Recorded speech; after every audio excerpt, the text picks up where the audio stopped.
प्रिय मित्रों नमस्कार। मैं खुर्शद अली आप सभी मित्रों का हार्दिक स्वागत करता हूँ। जैसा कि आप सभी लोगों को कल मैंने एक सूचना दिया था, संस्कृत का पाठ्यक्रम मैंने आपको कक्षा 10 हाई स्कूल का बताया था और एक पैराग्राफ इसका पढ़ाया भी जा चुका है महाकवि कालिदास जी का। अब आइए हम लोग कविकुल गुरु कालिदास नामक पाठ के आगे के टॉपिक को पढ़ते हैं। दूसरा पैराग्राफ, दूसरी पंक्ति को मैं लेकर के आप सभी मित्रों के सामने उपस्थित हुआ हूँ। पहला पैराग्राफ मुझे पूरा विश्वास है, आशा है कि आप लोगों को समझ में आया होगा। और अब आइए हम लोग दूसरा पैराग्राफ पढ़ते हैं।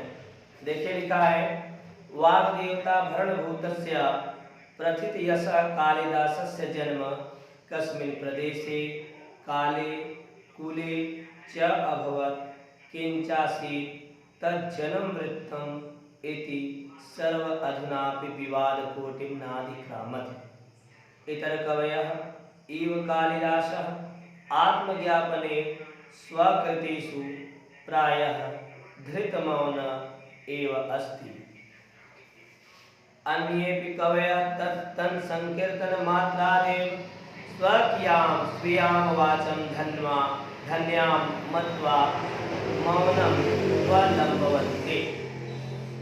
तथापि अन्तर्बहिस्साक्ष्यम् अनुसृत्य समीक्षकाः कविपरिचयं यावत् शक्यं प्रस्तुवन्ति।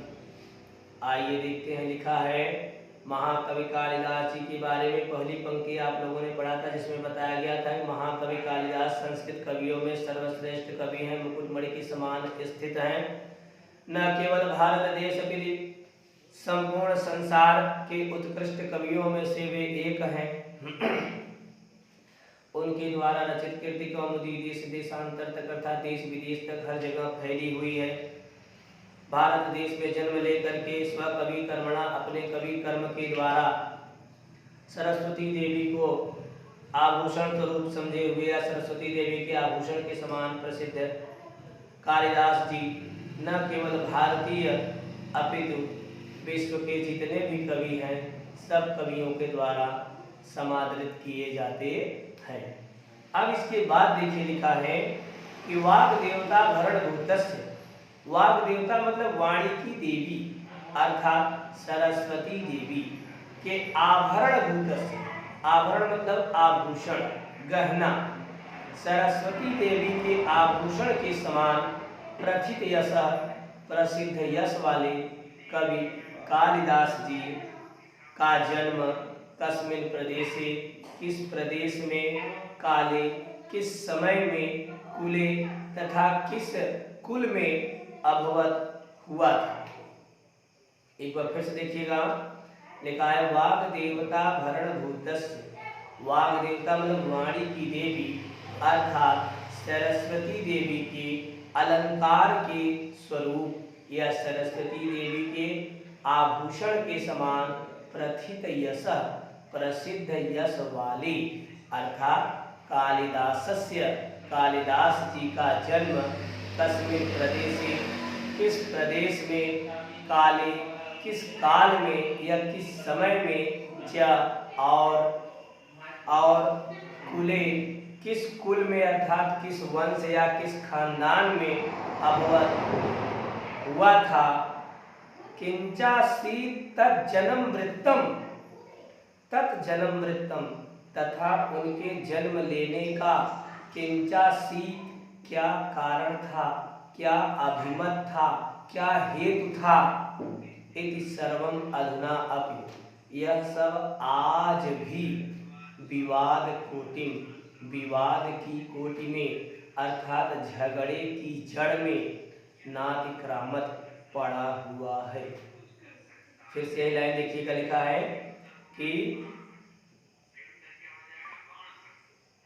कस्मिन् काले न तज्जन्म सर्वम अधुना वाग देवता भरणभूतस्य सरस्वती देवी के आभूषण के समान प्रथित यश प्रसिद्ध यश वाले प्रसिद्ध कीर्ति वाले प्रसिद्ध प्रसिद्धि वाले कविकुल गुरु कालिदासस्य कालिदास जी का जन्म कस्मिन् प्रदेशे किस प्रदेश में, कस्मिन समय, किस समय में, कस्मिन कुले, किस कुल में या किस वंश में, च अभवत हुआ था, तथा तज्जन्म वृत्तम तथा उनके जन्म लेने का, किंचाशीत वृत्तम क्या अभिमत था, इति सर्वम अधुना अपि, यह सब, इति माने यह, सर्वम मतलब सभी या यह सब, अधुना मतलब आज, अपि मतलब भी, यह सब आज भी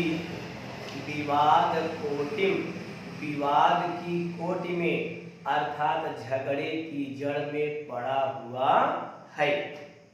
मतलब आज तक कोई कवि यह रहस्य सुलझा नहीं पाया कि कवि कालिदास कहाँ जन्म लिए थे, उनके जन्म लेने का क्या कारण था, किस प्रदेश में जन्म लिए थे, किस समय में जन्म लिए थे, किस कुल में जन्म लिए थे। यह सब आज भी झगड़े की जड़ में पड़ा हुआ है। झगड़े की जड़ में पड़ा हुआ मतलब विभिन्न प्रकार के विद्वान उन्हें विभिन्न नामों से, विभिन्न कुल के, विभिन्न संप्रदाय के, विभिन्न प्रकार से अपने मत प्रस्तुत करते हैं। अर्थात विभिन्न मतावलंबी या विभिन्न मतों को मानने वाले लोग विभिन्न प्रकार से कविकुल गुरु कालिदास की सिद्धियों के बारे में बताते हैं। अर्थात कोई एक मत उनके बारे में प्रदर्शित नहीं किया गया है।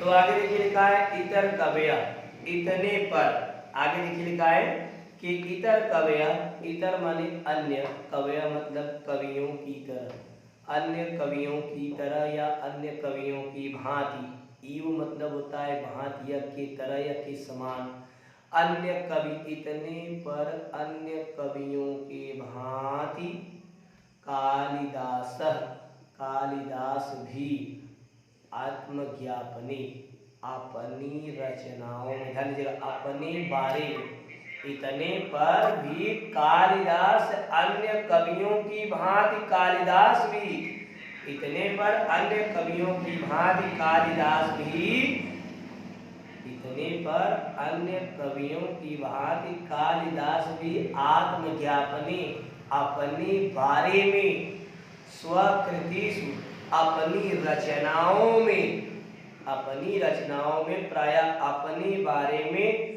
धृत मौन एव अस्ति, प्रायः मौन ही धारण किए हुए हैं। अन्य कवि जो इनके पहले थे वे भी अपनी रचनाओं में अपने बारे में कुछ नहीं बताए, और ये भी अन्य कवियों की भांति कालिदास भी अपनी जो 7-8 रचनाओं का संकलन प्रस्तुत किए हैं, जो इनके मेन 7 ग्रंथ हैं। इन 7 ग्रंथों का क्रम मैं आपको बता दूं, इन्होंने 3 नाटक, 2 महाकाव्य और 2 खंडकाव्य दर्शाए हैं। 3 नाटकों में विक्रमोर्वशीयम, मालविकाग्निमित्रम और अभिज्ञान शाकुंतलम ये नाटक लिखे हैं, और 2 महाकाव्य लिखे हैं। 2 महाकाव्यों में मैं आपको बता दूं, रघुवंशम 19 सर्गों का महान महाकाव्य है, और उसके बाद कुमार संभवम 17 सर्गों का महान काव्य है। फिर 2 खंडकाव्यों की भी इन्होंने रचना किया, नीति क्या नाम था, मेघदूतम और ऋतु संहार। मेघदूत 2 भागों में विभक्त है, पूर्व में और उत्तर में, तथा ऋतु संहार में कुल 6 प्रकार की ऋतुओं का समावेश किया गया है। एक बात मैं आपको मित्रों और बताना चाहता हूँ, महाकवि कालिदास के समस्त रचनाओं के संकलन में इनका जो ऋतु संहार नामक खंड काव्य है, यह इनका प्रथम रचना है। महाकवि कालिदास जी की प्रथम रचना का नाम अगर पूछा जाए तो आपको बताना है ऋतु संहार है, और सबसे अंतिम और सबसे विशिष्ट रचना जो पूरे विश्व लेवल पर प्रकाशित हुई वो अभिज्ञान शाकुंतलम। महाहस्तिनापुर के चक्रवर्ती सम्राट महाराज दुष्यंत और महर्षि काश्यप की पालिता पुत्री शकुंतला की प्रेम गाथा का वर्णन किया गया है। 196 श्लोकों से एकदम तरोताजा किया हुआ अभिज्ञान शाकुंतलम नामक जो है नाटक का इन्होंने समावेश किया। अब मैं आपको बता रहा हूँ कि इतर कविया इव कालिदास, अन्य कवियों की भांति कवि कालिदास भी अपनी रचनाओं में आत्मज्ञापने, अपने बारे में प्रायः मौन धारण किए हुए ही हैं, अर्थात अपने बारे में कुछ भी इन्होंने अपनी रचनाओं में प्रदर्शित नहीं किया है। आगे देखिए क्या लिखा है, अन्येपि कवयः, अन्य कवि भी, अन्येपि कवयः, अन्य माने अन्य, अपि मतलब भी, कवि मतलब कवि, अन्य कवि भी तन संकीर्तन मात्र नाम, उनका नाम लेकर के ही, अन्य कवि भी उनका नाम लेने मात्र से ही स्वीयाम वाचम, अपनी वाणी को धन्यम मत्वा, धन्य मानकर, प्रायः वे भी मौन धारण किए हुए हैं, अर्थात वे भी कालिदास के बारे में कुछ बोल नहीं पाए। कहने का मतलब यह है, महाकवि कालिदास अपने पूर्ववर्ती कवियों की भांति अपने पहले जैसे पहले के कवि उन्होंने अपनी रचनाओं में कुछ नहीं लिखा, कालिदास भी अपनी रचनाओं में कुछ नहीं लिखे, पहली बात। दूसरी बात, जब उन्होंने अपनी रचनाओं में अपने बारे में कुछ अपनी बायोडाटा प्रदर्शित नहीं किया, तो कवि कालिदास के परवर्ती कवि जो आए, उनके बाद जो कवि आए, जब उन्होंने अपनी रचनाओं में अपने बारे में कुछ नहीं लिखा, तो अन्य कवि लोग उनके बारे में क्या लिखें, कहाँ से लिखें, उस बात को यहाँ पे दर्शाया जा रहा है कि अन्येपि कवयः तन संकीर्तन नाम मात्रादेव, अन्य कवि उनके संकीर्तन मात्र नाम आदि एव, अन्य कवि उनका नाम लेकर के अपनी वाणी को प्रायः धन्य मानते हुए, कि उनका नाम ही लेकर के अपनी वाणी धन्य मान ले रहे हैं, और प्रायः वे भी मौन धारण किए हुए हैं, अर्थात कवि कालिदास के बारे में वे कभी भी कुछ कहना नहीं चाहते हैं। अब यहाँ देखिए कवि का राय, लेखक आगे बता रहा है कि आखिर फिर कहा क्या जाए, कवि कालिदास के बारे में कुछ न कुछ तो हम पाठकों के सामने कुछ रखा जाए। तो यहाँ पे बताने का प्रयास किया जा रहा है कि तथापि, फिर भी, उन्होंने अपनी रचनाओं में भी अपने बारे में कुछ नहीं बताया, और अन्य कवि जो बाद में आए उन्होंने भी उनका नाम लेकर के अपनी वाणी को धन्य मान करके शायद मौन ही धारण किए, और उन्होंने भी कवि कालिदास के बारे में कुछ नहीं बताया।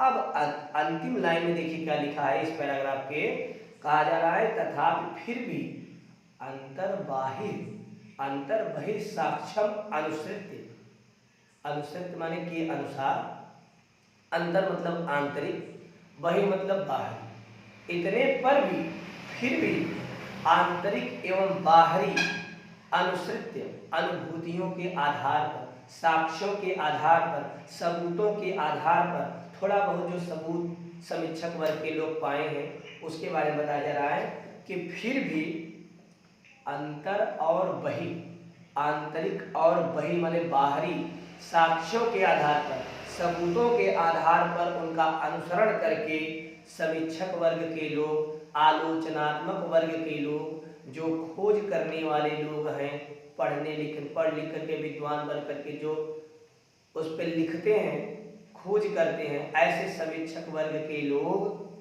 यथाशक्ति जितना हो सके उतना कवि कालिदास जी का यहाँ पर इस पाठ के अंतर्गत परिचय देने का प्रयास कर रहे हैं।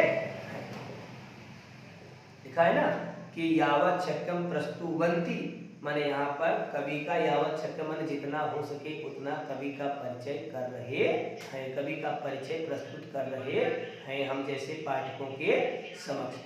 लेकिन एक बात ध्यान दीजिएगा, कवि कालिदास के बारे में कहीं भी कुछ लिखा नहीं है, लेकिन फिर भी आंतरिक बाहरी मतों को मान करके, जान करके, सोच समझ करके, विधान बना करके, उनकी रचनाओं में घुस करके, खोज करके कुछ प्राप्त किए हैं कवि। तो उन कवि कालिदास जी के बारे में यहाँ पर प्रस्तुत कर रहे मित्रों। यह दूसरा पैराग्राफ कविकुल गुरु कालिदास नामक पाठ से था। पूरा विश्वास है, पूरी उम्मीद है कि आप सभी लोगों को समझ में आया होगा। आज इतना ही, और आज इस वीडियो को आप लोग देखिएगा, अच्छी तरह से पढ़िएगा, समझ में आएगा तो कमेंट जरूर कीजिएगा।